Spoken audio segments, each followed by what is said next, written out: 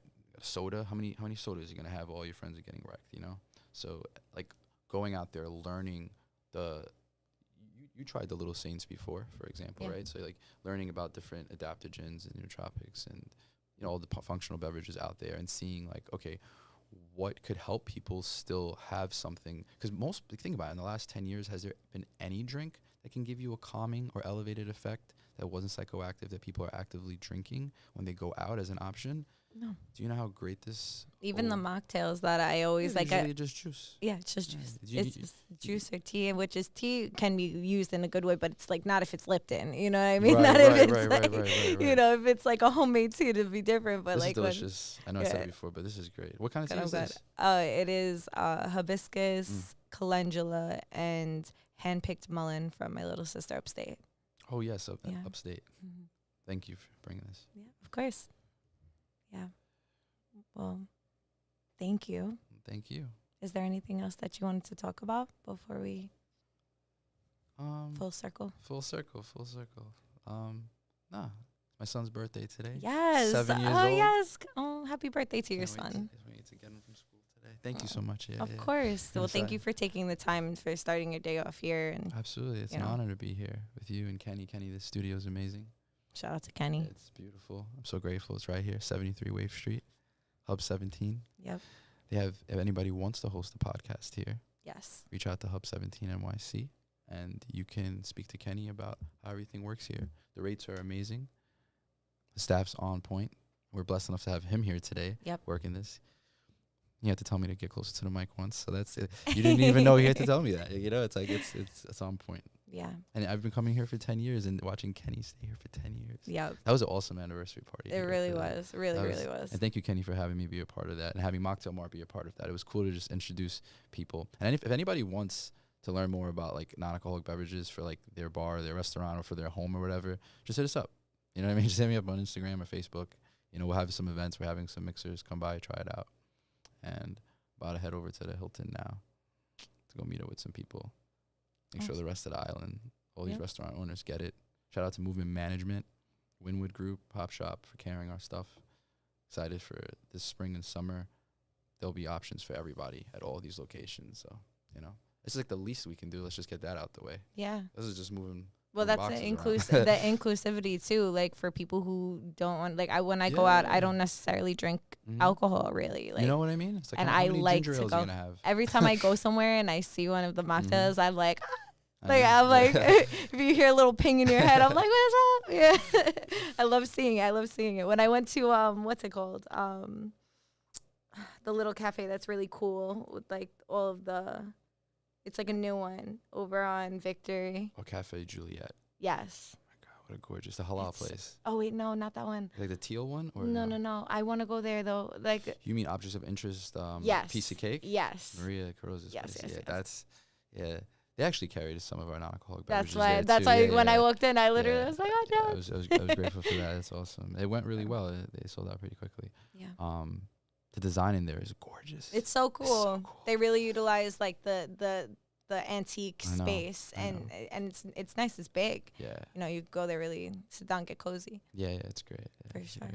Well, thank you so much for coming on. Thank you so much for having me. Of course. Really appreciate you and all that you're doing, and the fact that you have taken your moments to get comfortable with that discomfort, to not only support yourself, but your family and your community and our community, and it's big things. And happy birthday to your son. Thank you. And yeah, see us next time. Thank you. Bye.